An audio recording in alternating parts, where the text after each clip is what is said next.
you do different with your life? What would you do with those last 2 years? Would you start selling real estate? Right? Would you become an artist?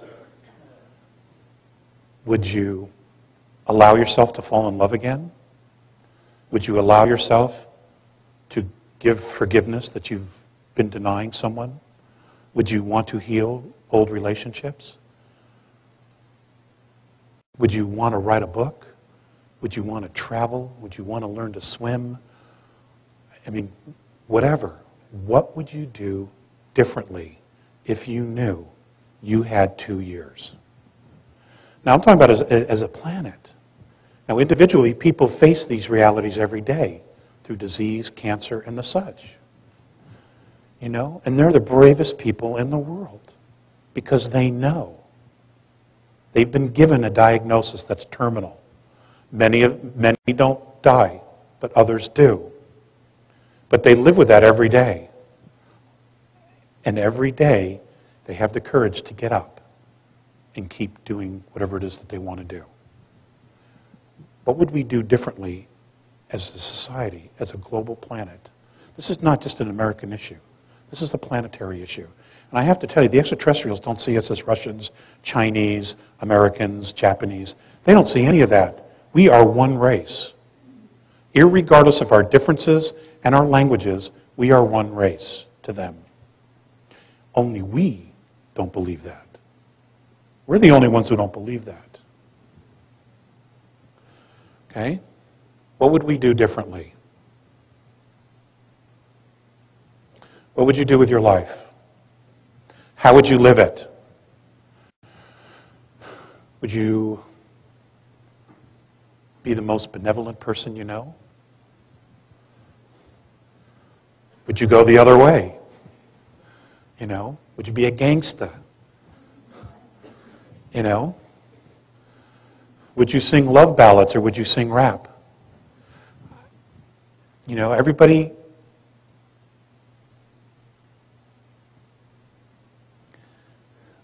The reason I ask this is that the future isn't set. Now there's talk, I heard something recently about a star going nova. That's about 3,200 light years from us. Don't worry about that. There's more than enough help here that that's not how it's going to go for us. Okay? That's not going to happen. I mean, it may go nova, but technology exists, and there are plenty of resources in our particular solar system right now to ensure that that's not how we're going to end. Okay? Because there are a lot of people very, very curious about us. Now, the reason I say that is that we are a planet that has 22 very specific genetic markers. Okay? We are a collection, a collage, a compendium of many different extraterrestrial races living together. This is not common out there. Okay? Especially in third density in a very complex ecosystem like we have. Okay? It's not, there aren't that many. And they're here to watch us because we are, as a civilization, at a place where many of them have been before. And that is that we are spiritually evolving. At the same time, we have created technology that we barely know how to contain and use. The technology was created in a space of fear. Those using it, holding it, maintaining it, controlling it, are in a space of fear. Humanity, however, is at a space where it's beginning to step out of that reality to create something new. So what you have is you have a consciousness that sees itself becoming completely irrelevant.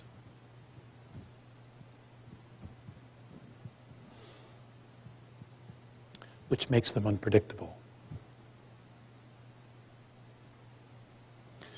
And nuclear weapons are no laughing matter, ever. Okay?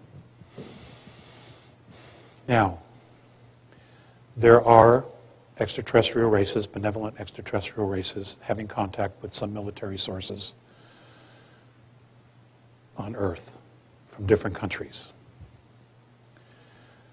God, there is just so much going on. And the wild card here really is us. We're the kingpin. We need to continue on this movement of not only sticking together, but focusing on what it is that we really want. What kind of world do we really want?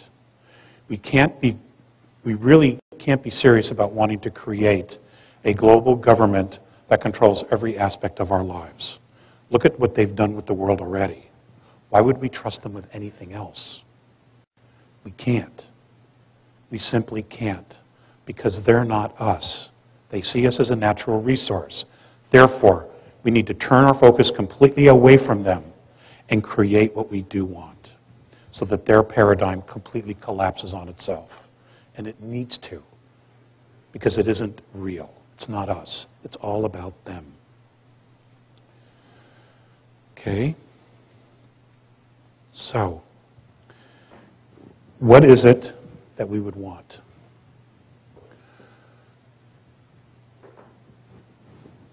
The protocols for contact.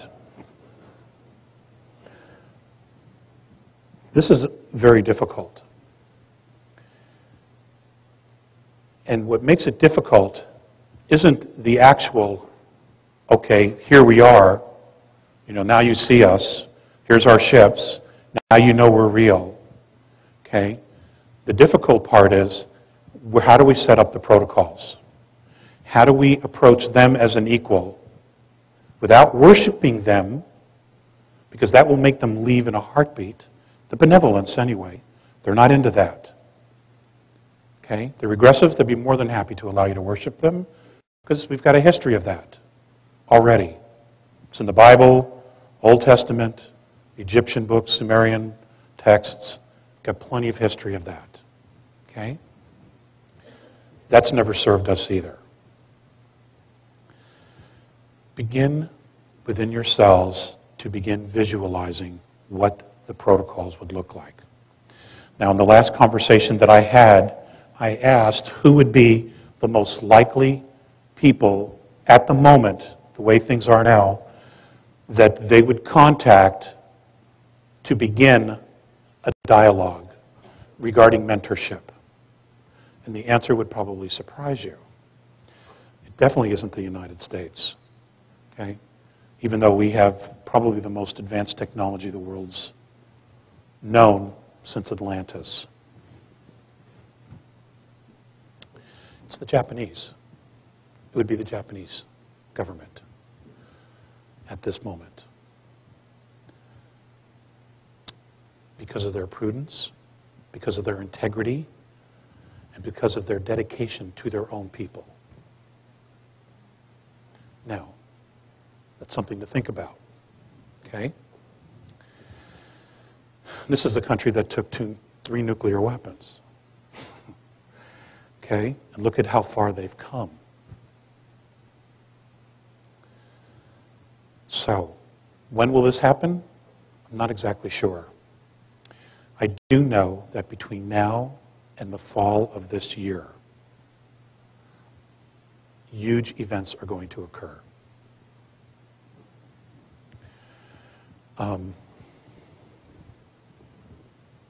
Some absolutely wonderful and some not. I also want you to know that the Andromedanos are very concerned about the Earth moving through this gravitational plasmic field, which we call the galactic plane. It is their concern that the planet itself, when it hits it, because of its vibration, its frequency, it's going to bounce off of it at first, creating a huge global quake. There have been discussions as to